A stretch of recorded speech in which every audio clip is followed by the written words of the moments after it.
draft of the 2040 Regional Transportation Plan. I was just remembering that this is the fourth one I've worked on, which is hard to believe. Very light involvement trying to understand the 2022 and sort of basic comments. By 2025, we were in full tilt. And one of the things that happened at the 2025 comment period was we formed a study group.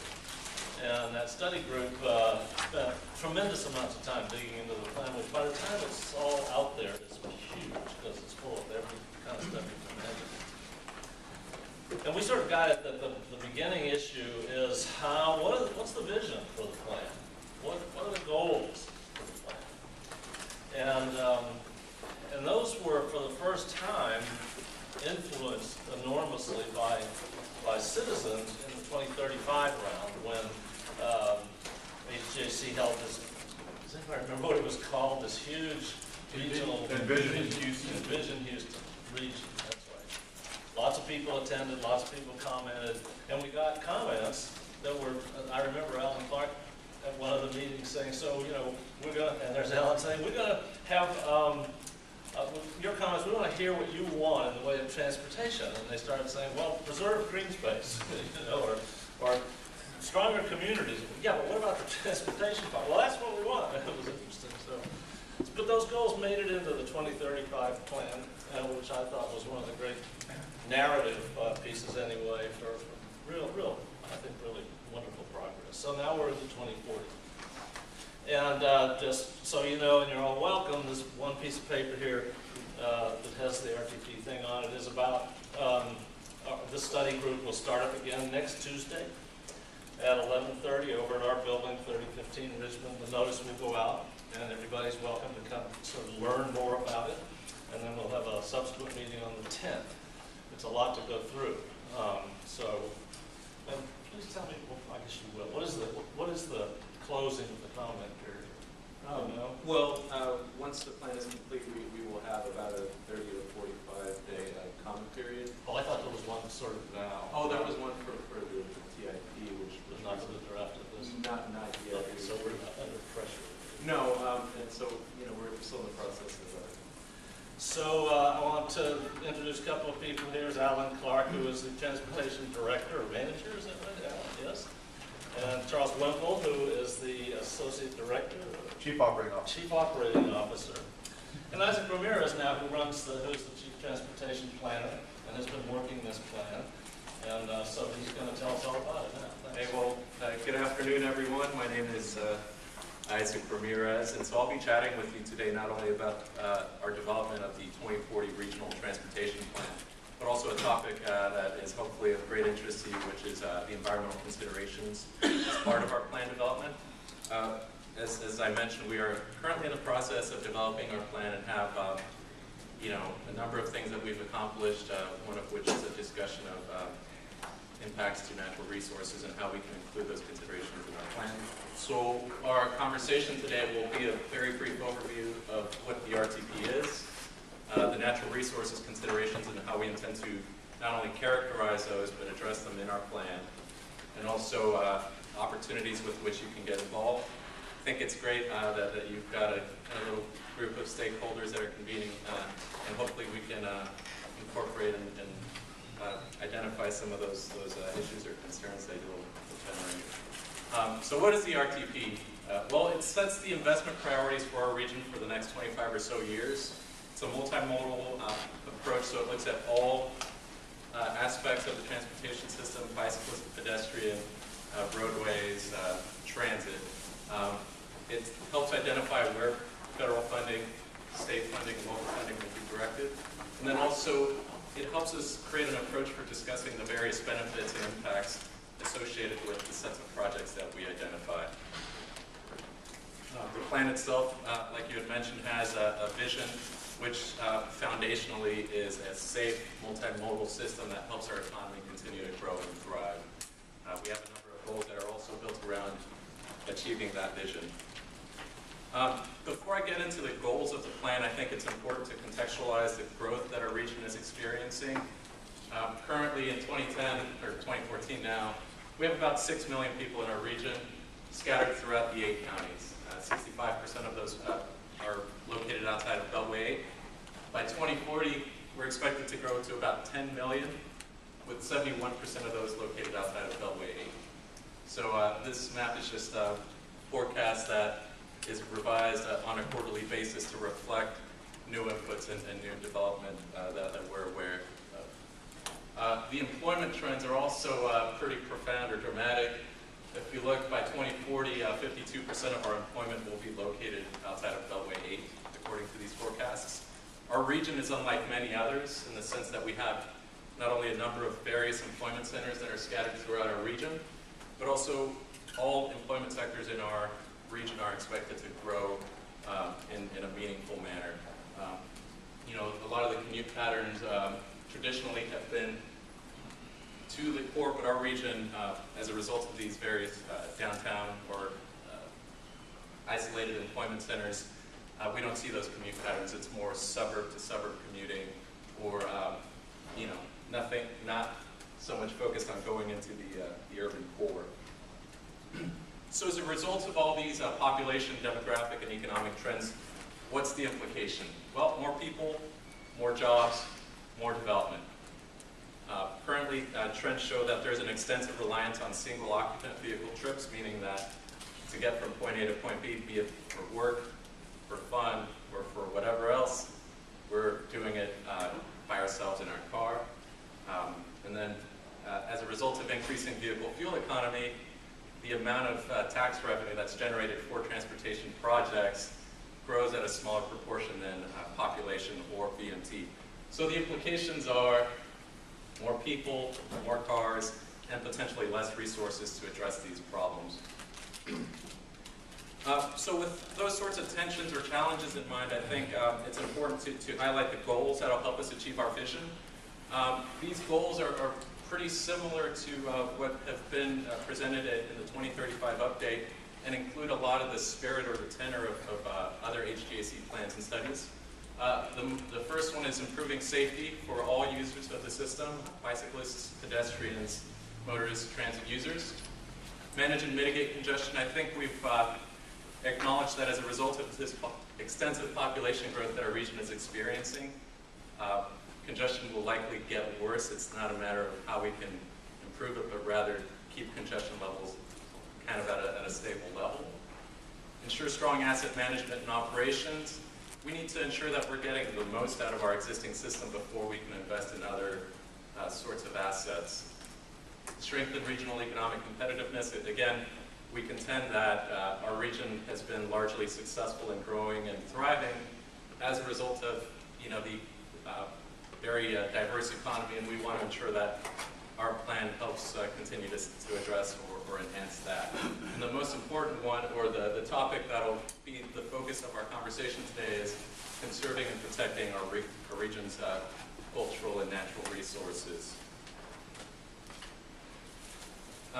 The way in which the goals are executed is ultimately through the strategies. I orient you toward these kind of a four-circle Venn diagram to show you sort of the wide range of strategies that are available. But I think the takeaway here is that any one of these strategies has a potential to generate environmental impacts, and understanding and characterizing those impacts is important so that we can inform our approach for considering the environment in our plan development.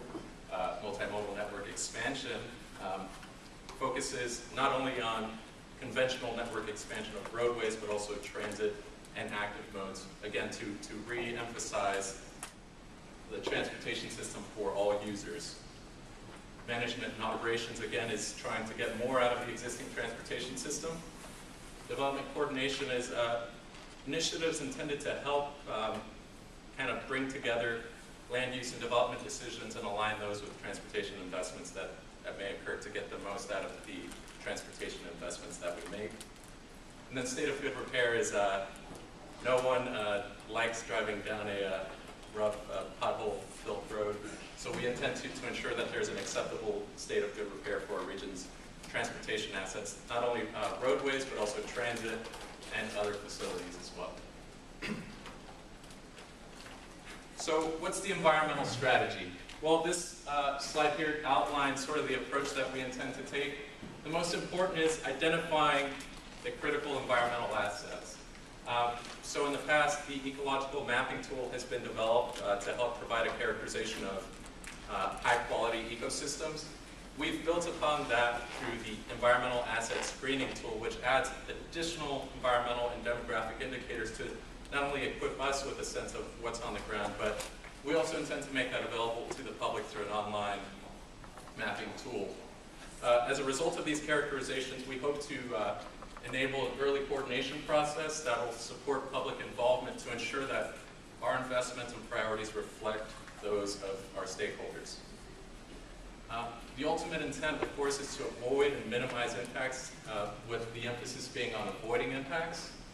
And when we need to mitigate or address these impacts, leverage or identify opportunities for working with land trusts or other partners that are capable and more experienced in addressing these impacts, so that there's a larger regional benefit conveyed as a result of these actions. So, of course, our region has a number of environmental assets, not only in undeveloped areas, but also a lot of environmental assets within our cities as well. There's urban forestry, agrarian land, but the bottom line here is that all of these environmental resources engender various ecosystem services to our region, such as stormwater attenuation, carbon sequestration, and other services that are very valuable to our region, not only environmentally, but also to the quality of life for our region. There's also a lot already being done to address or minimize impacts associated with development activity. This map shows you sort of a regional sense of existing mitigation banks within our region. And the takeaway here is that there are over 25,000 acres with about 10 or so mitigation banks that are currently engaged in wetland mitigation banking activities. Within our region, there's also a great number of acreage already protected by land trusts within our region. So I think the implication here, is that there's already a lot being done to address natural resource considerations within our region. And of course, land trusts are a valuable partner in executing any conservation strategy. To go into more detail about our environmental asset screening tool, here are some of the coverages that it'll make available for people to use. Stream segments to show 303D impaired water bodies, land use, demographics with an emphasis on environmental justice considerations, the ecological tool, soils, geology, those sorts of things that will help inform not only our transportation planning processes, but also help equip stakeholders with better tools to understand the impacts of potential projects. I think that the benefit here is that with the use of this tool, project sponsors will be able to anticipate and identify impacts early on in their project development process to ensure that any project alternatives result in the least possible impacts to natural resources. So we're internally beta testing this, and we hope to have this available within the next couple of months. But again, the takeaways are, there's a lot of internal effort to help increase the understanding, to help avoid impacts on natural resources and cultural resources. There's a lot of conservation efforts already underway within our region that we hope we can leverage to help enhance our conservation efforts. And of course, when we do have to execute a mitigation strategy, I think it's important to acknowledge or work with land trusts to help align those mitigation opportunities with larger regional conservation priorities. As part of a wetland mitigation exercise that we've done, HGAC staff has reached out to local land trusts and it has characterized the extent of not only their abilities, but also their areas of interest. And so once that paper is done, I think we can share that and help establish a kind of a more meaningful regional dialogue about how to align conservation and mitigation activities to ensure that these investments result in large contiguous tracts of open, high-quality space. And so the next steps are, actually gathering the extent or the range of impacts generated as a result of the projects that are ultimately selected for the 2040 Regional Transportation Plan, and capture those impacts as a performance measure within our plan to show we are considering this and we are tracking our progress in promoting and enhancing the environment. And again, not only within the 2040 Regional Transportation Plan, but also as a transportation-wide approaches, continue to enhance natural resource considerations. We hope that the East Tool and other initiatives that we are spearheading will help provide a common operating picture with which project sponsors, consultants, and the public could use to help inform their project development decisions, focusing on significant or important natural and cultural resources. And lastly, like I mentioned, sharing the data and the analysis to help strengthen the regional dialogue. We appreciate your time today, letting us give you an update as to where we are with our 2040 Regional Transportation Plan development. If you think there are any stakeholder groups or working groups that we could benefit from engaging or chatting with, please let me know. We'll pin down a date and time. And, visit our website, provide feedback. Next steps are going to include the fiscal forecast, developing recommendations, and completing the draft plan. And with that, I'd be happy to take. So, could I ask you to address the Regional Plan for Sustainable Development?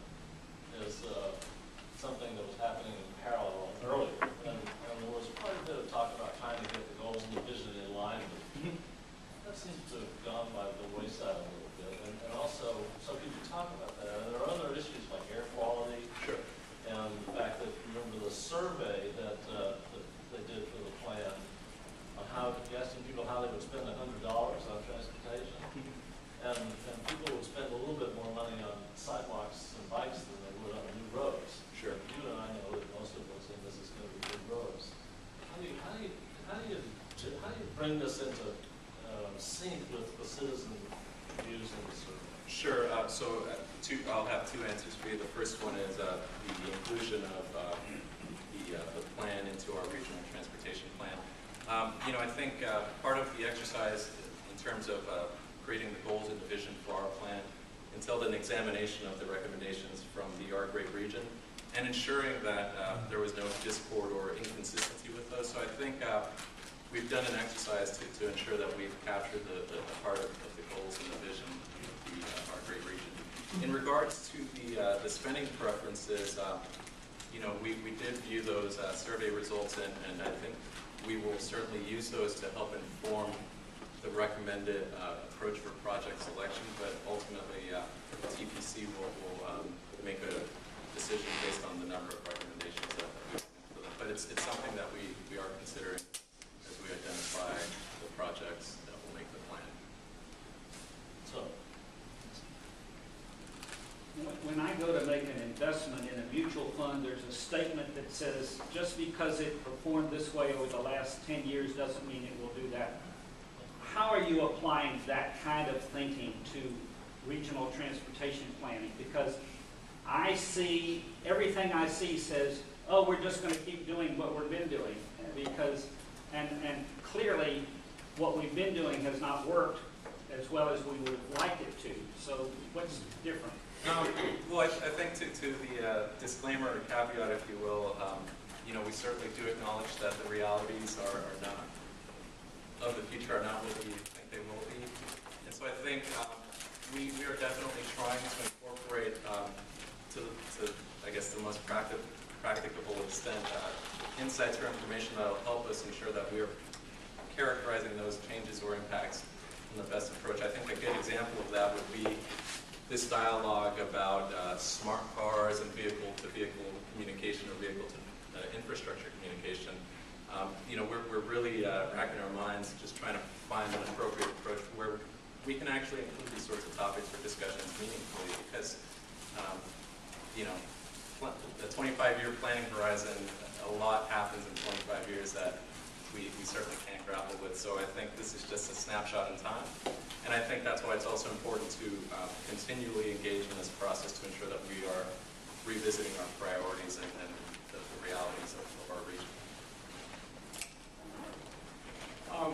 My reading of the tea leaves is that it's very improbable that by 2040 that we would be using carbon fuels to get around. I think it's almost inconceivable at this point that that could be the case. So that probably means electricity, and probably renewable electricity. The question is, I mean, even though that's a little bit outside of transportation, you're obviously going to need a lot of renewable electricity. Sure. Something that is factored into this planning process? Well, I think kind of a larger, more strategic way that we consider that is the penetration of renewable or alternative vehicle fuels utilization in the state and national fleet. Because not only does increasing vehicle fuel economy affect that, but also the use of these alternative fuel vehicles, which not only impacts the revenue that's generated, but also the air emissions. And again, we try to incorporate those into our planning and modeling to the extent that that is possible with our tools. And forgive me if this has been covered, I just recently moved back to the area, Sure. but when I'm looking at these commuting patterns and in the plan, do you have a part of the plan that's sort of around behavior?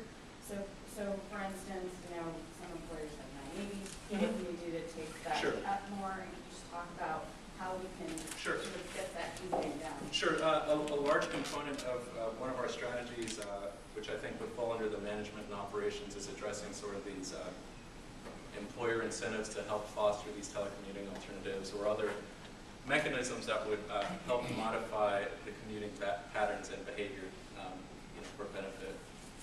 And if you'd like, we can chat offline about more specifically kind of what they entail and how they're currently performing. You had a chart showing the land trust earlier. Sure. There's a very minimal amount of land trust for this area, like 11,000 acres in Harris County, less than 12,000. Sure. That's horribly minimal. Are the land trusts mostly, is that Nature Conservancy or Audubon, or who are? There was actually a very significant representation of not only the nationally known ones, but a lot of smaller ones as well. The Katy Perry Conservancy, I think, is one that comes to mind. But I think, to your point, this really does emphasize that in our effort to try to characterize the environmental efforts that are underway, there's still a lot that we don't know in terms of where these holdings are. And I think staff has worked very diligently to try to map these out or identify them, but there's still certainly a lot that we could continue to build upon. Looking at Fort Bend County, 486 acres. Yeah. There are thousands and thousands of acres of actual wetlands and others Sure. in prairie in northern Fort Bend and western Fort Bend County that's owned by old families that have been there for 150 years or more. Y'all know what I'm talking about. And this is just such logical.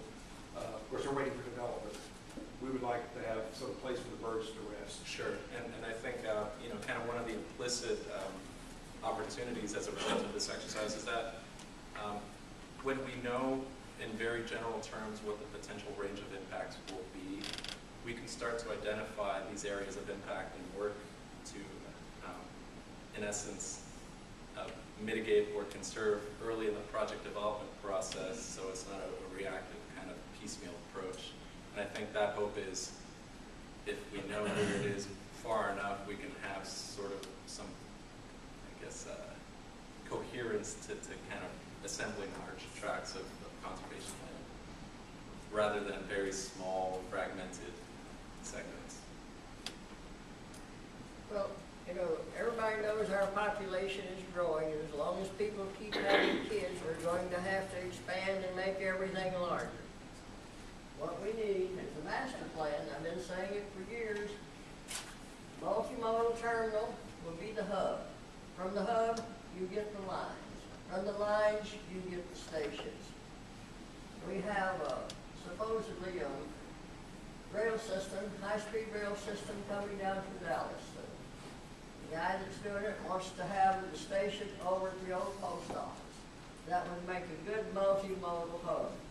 And it needs to be above grade so we can have the monorail systems between the two airports come in, the trains come in, and not jam up our traffic down below and create all that pollution from the automobiles having to wait in line for the lights and everything for the trains to go by. And sit there for hours on end while we suffocate. See, this is happening already. What, the Houston sales of automobiles increased 12% last year. If we, go ahead and give citizenship to 11 million people that are here illegally, at least half of those will buy an automobile. How much infrastructure are you going to have to support that? And then, on top of that, you're talking about infrastructure the size of the metropolitan area of Houston. Well, This is something you gotta look out for. Sure. So if I'm hearing you correctly, it sounds like you have a sort of a two-part question, one of which is the infrastructure and sort of a coordination with other efforts. I think to answer the coordination question, this plan is developed in coordination with a lot of the regional transportation and transit providers to include Metro. And I think in terms of building an exceptional number of facilities, I think it's important to emphasize that network expansion is not the only tool in the toolbox. There are other mechanisms that will hopefully... You have a hub in your plan, a place where they all come together. That's the important thing. It's disjointed right now. You can't get there from here. Well, I think to my point earlier about the employment centers, we acknowledge that these hubs exist, and we do intend to help bolster or support these connections to sort of address your concerns of these hubs. You need to connect it with that high-speed rail system and then have the monorail system from the airports above grade so we can keep the traffic off our streets. I see we got a rail line going through the Arts District. That's crazy. There's no room down there for it. And yet it's there. So we'll continue to coordinate with our transit providers to ensure that these sorts of issues and priorities are reflected. Gotta be up. And just another thing, the Reimagining Houston initiative has just been released for public comment and input. If you haven't already, I would encourage you all We're going to have to make sure that the people we put in office understand what our needs are, and they're going to have to pay for it. We're over $3 trillion in deficit spending on just maintaining our infrastructure. That doesn't include expansion of it. So if somebody's going to have to start ponying up and paying for these things, they're not free. Or if we lose our planet, everything else is moot. So one of the things I think she's getting at, and that I hear all the time, I mean, I go to an awful lot of meetings with citizens, and then I have talked to people in my neighborhoods, I even talked to a neighborhood civic association. No one, and this may be, obviously this is just because I'm in the city at this point, nobody is talking about wanting new roads. All anybody is talking about is how can we get some more transit to relieve congestion. And TPC, Transportation Policy Council, just doesn't talk about that. It's all totally about roads. And I think we're getting to a point where citizens really get it. But that's not going to be the answer. The new roads, an expansion of roads is coming to an end. And I hear that. I heard that somebody from TxDOT at me said, that's it. We're not going to be able to expand these systems. So where is the plan to do something else? Well, I think it's, there's certainly a need for transit that's been identified, but I think if we could characterize the region in sort of three typologies, urban, suburban, and rural, if we look at sort of context-sensitive approaches, the more suburban and rural connections, while they would derive a benefit from transit services, there's still a need for the more, traditional approach. But I think the point that you underline is that there is a need to more meaningfully address or articulate these transit priorities. Internally, or as HGAC, we are in the process of doing the Regional Transit Framework Study, which will be completed soon, and we will have that available as well for input and comment. And again, with all transportation planning endeavors and environmental planning initiatives, we intend to incorporate those findings or considerations into our plan development.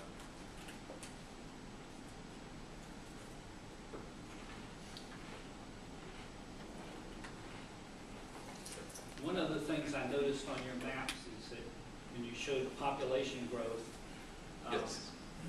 is is that you didn't make any differentiation about density. Sure. And density is an extraordinarily important part of that. Of course. That's a really good point.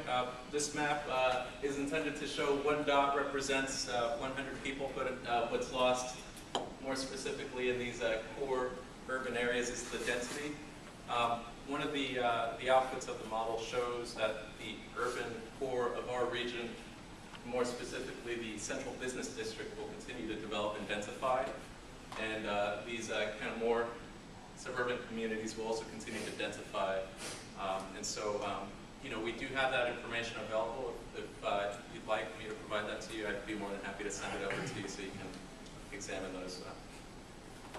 You're assuming another million people inside of Beltway, essentially, if I'm doing my math right?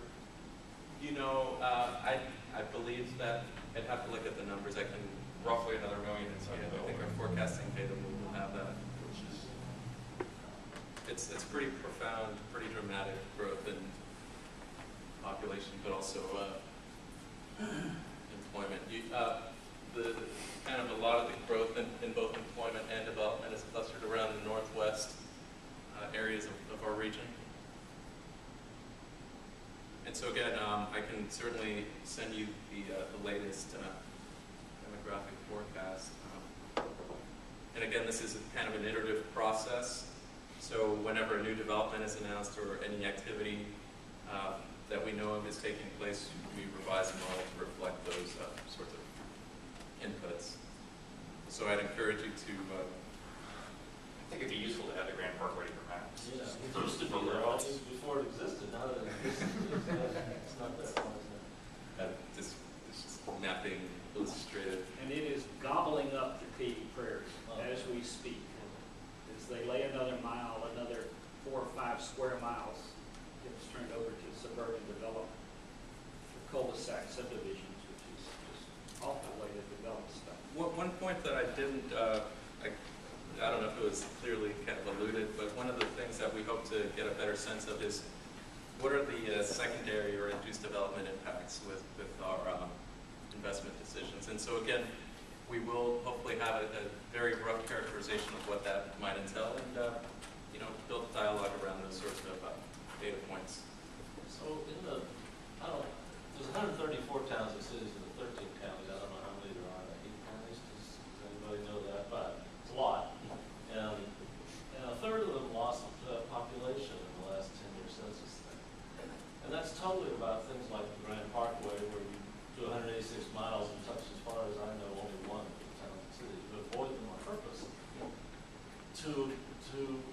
I don't know that anybody's actually hoping that they will all just shrink and disappear, but that's the effect. If you decide we're going to abandon the existing infrastructure, and we're going to build everything else out of new incorporated areas. And so, while that's clearly what's happening, it's not a stated purpose, right, to just close down the towns and cities. But it is what's happening. And so why isn't that even addressed? I mean, it seems like somewhere in this you say our towns and cities are losing population, except for the ones that aren't. And gradually, west, that's where we're headed. And so, anytime you hear Judge Evans speak, they'll say, pretty soon we're going to have more people in the unincorporated area than in the city. What's that about? Sure. Well, I haven't examined the data to ascertain the extent or the presence of those sorts of population dynamics, but you know, we can certainly. I know the answers to that. I'm a real estate broker. And the guys that have the money and that have been laying the rivers of concrete went out and bought up all the land around Grand Parkway and so forth. They're the ones that's getting the money to do the roads. And don't think it's not so. Just follow the money on everything, and that's what's happening.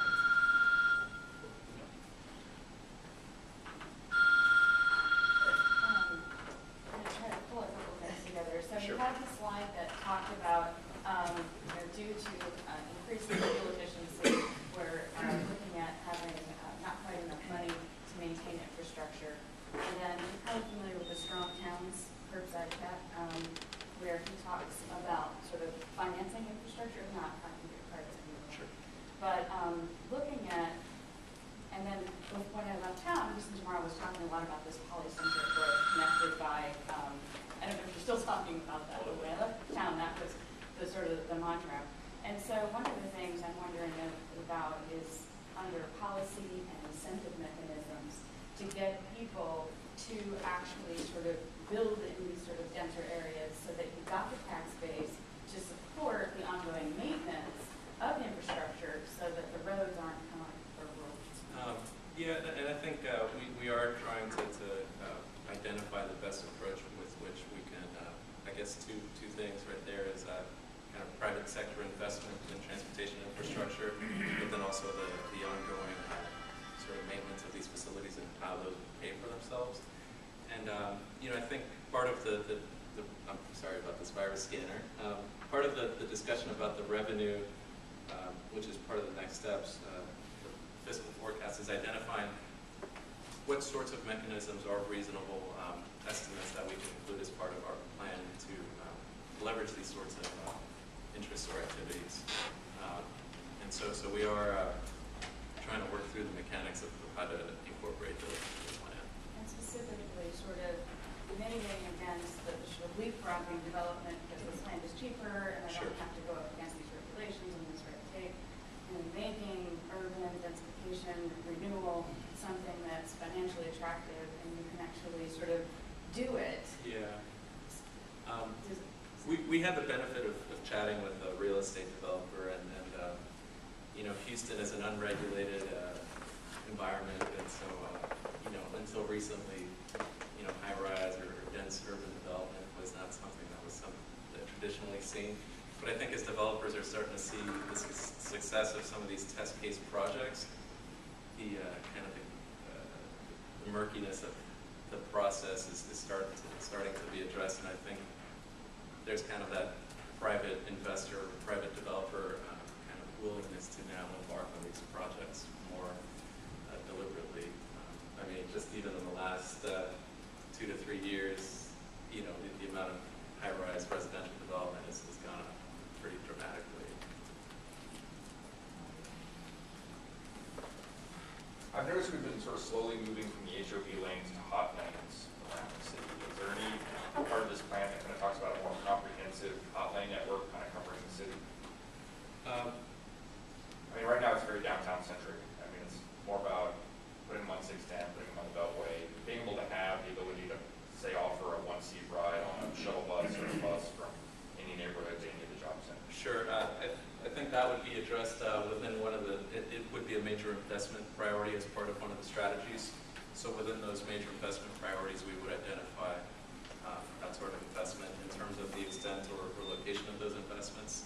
I don't know off the top of my head, but it's something that we'll characterize and make available once we come up with a set of. And that's a coordination with TxDOT and Metro. Yes, because ultimately someone will identify the project need and then sponsor the project, and then we will examine the projects that will be a part of the plan.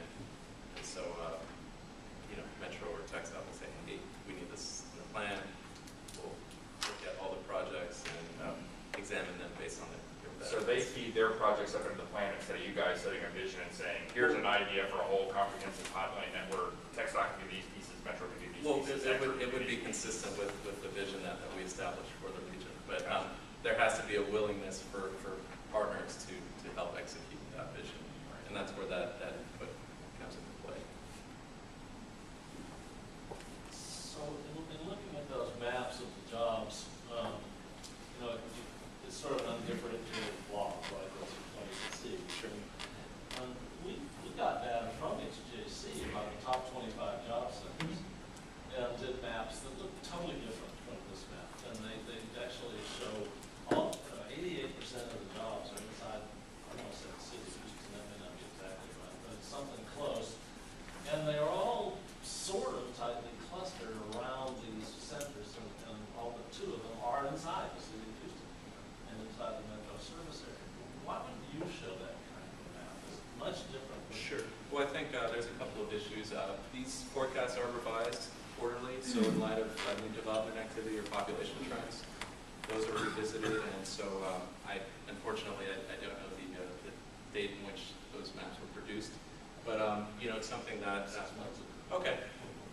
But as far as I've looked, you know, your contention that a lot of the employment centers, you know, a majority or a great deal of them are within the Beltway. There are also a number of employment centers that are expected to continue to grow and develop outside of Beltway 8 as well. But we can revisit that data and just make sure that we've got the latest and greatest.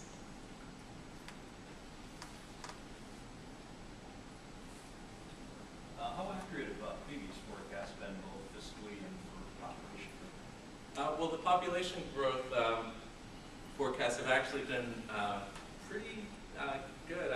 We've had the opportunity of having forecasts developed since the 1970s. As part of our 40th anniversary, we actually did an exercise where we compared the 1970s forecast to the existing. And the biggest, I guess, limitation was that the forecast didn't account for the energy crisis. And so, kind of bearing that in mind, it was off by about 10 to 15%, which for a demographic forecast is pretty good. And the fiscal forecast, I think the thing to emphasize is that it's a snapshot in time. And, you know, certainly it can't account for future developments, either positive or negative, but this is a best guess on newest and most comprehensive information that we have available. And so we do strive to refine the model based on new and updated information. Well, we need more developments like the Woodlands and like the one Exxon's putting in and so forth out, so they have community. And then they could ride the high-speed rail trains into town when they have business or something. They don't need to be on the freeway all the time, going back and forth in their automobiles. And a lot more people need to start working at home. With our computers and everything, they can do a lot of it right there. They don't have to get out and pollute the planet. The telecommuting is definitely... Well, I've got a whole plan that I laid out for all this stuff years ago.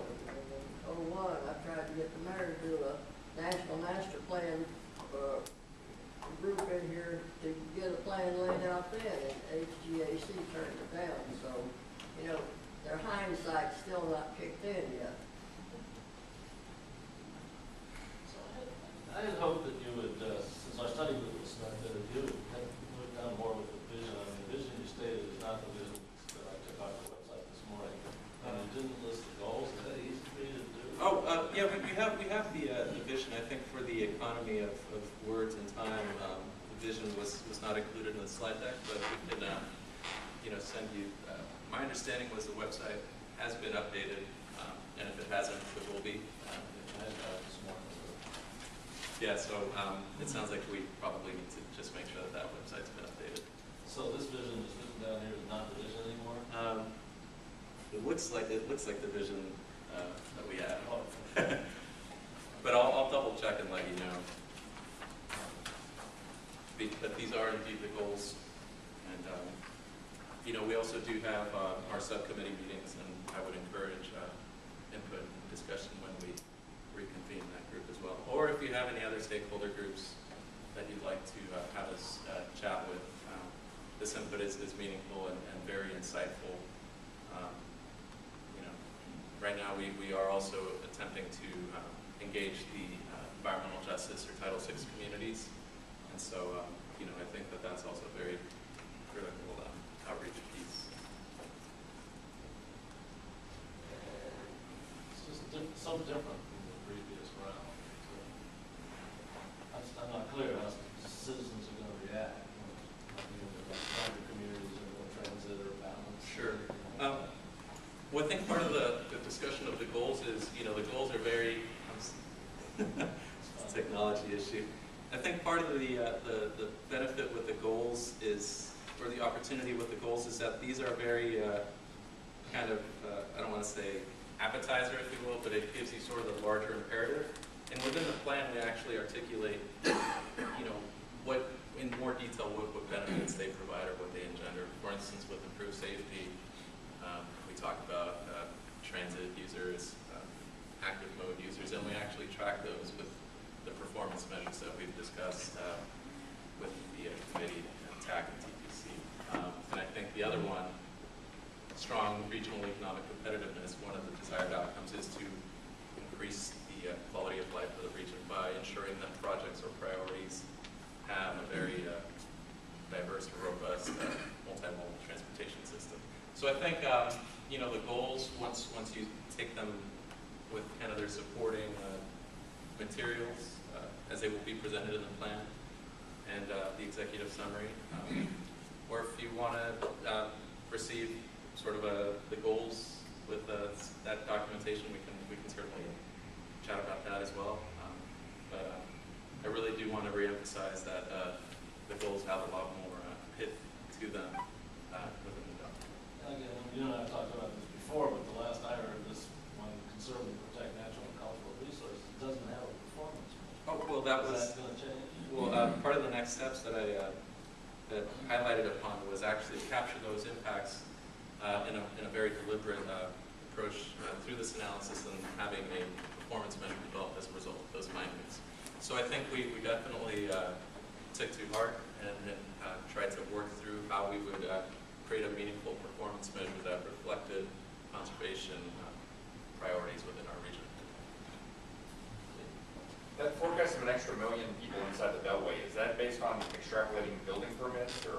They look at building permits, announced development. There's a very well articulated methodology that's available on our demographics and forecasting website. Okay. And yeah, they work closely with various local agencies and governments to ensure that they get updates on permits and, you know, birth and death rates and in-migration. Again, if you have any questions about that process, I'd encourage you to visit our website. Hard to wrap your mind around another million people inside the Beltway.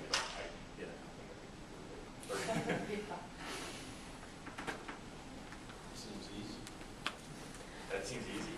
The whole of New York City is well within. Oh, I'm not saying it's not possible, it's just, it would require, I'm wondering if there's any chance you could get conserve energy in with that list of things you're conserving. Natural resource. Well, we can certainly think through that exercise. I think the purview or the scope of the plan is focused on the transportation system. So unfortunately, I can't think on my feet quickly enough to conceptualize what that might look like, but we can chat about what that might entail, or whether it's something that we can consider including. Yeah, it's a good thought. The, you know, the 2035, as I recall, had 3 scenarios, and one was adopted, but they were different. You know, there was like, if this happens, and I've told you, I can't find this again, but I've read climate change forecast, one that just casually says that 2040 Texas is uninhabited. Well, that's a scenario too. Somewhere between, it's not going to be a problem, we'll be able to add 5 million more people in the suburban areas, all driving their cars and everything. Between that and saying nobody lives here, there's got to be some grounds for like really examining what's a possible future. Yeah, and I think one approach in which we are crafting scenarios is, you know, what can we reasonably or realistically afford, and how do we get more out of that limited pot of investment dollars? And so we will have scenarios that we craft around these fiscal outcomes, and we will speak to our subcommittees and speak to stakeholders about their sensibilities or willingness to support the identified scenarios.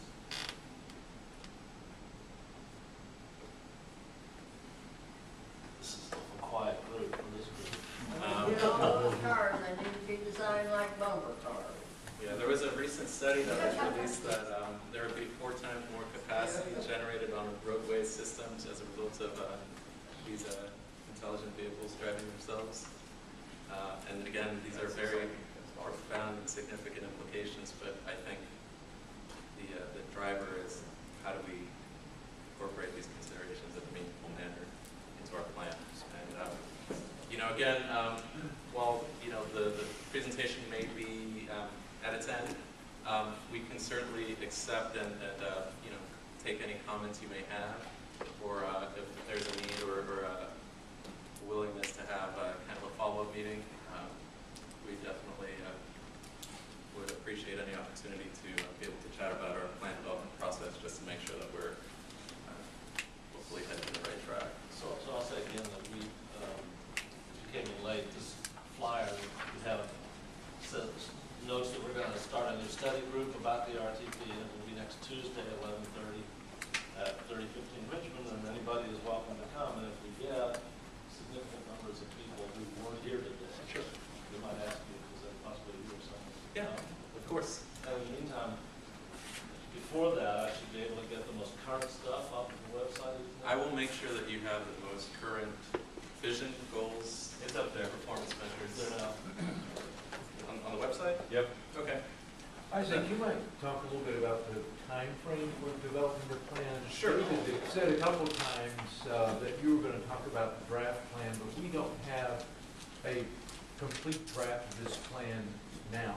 Yeah. Right now, Isaac is talking about really the steps that we are doing today or going to be doing in the future to meet the draft. Yeah, so currently we're in the process of attempting to characterize or identify the environmental assets within our region, but also using those products to help inform how we identify or select projects. We're also developing the fiscal scenarios that we will, hopefully present to TAC and TPC in the coming months. The ultimate draft plan, we intend to present that in the August-September timeframe for review, comment, and eventually adoption. But again, if there's a need for an update or a briefing, we can But certainly. Isaac, we don't expect to actually have final approval of a plan until early 2015, correct? Yeah, of course. So final approval, once all comments have been received and addressed, will be January of 2015. So there's still a lot of opportunity while we are drafting the document to provide your insights and comments to ensure that those are reflected in the in the document early rather than later on in the review process. And I'll say now, we typically are always asked for 60 days instead of 30 days, just because it's such a big picture, and so we'll start asking that. Sure. And I think, at the last meeting where this concern was raised, I think we were endeavoring to provide at least 45 days, but, I think we can make that happen.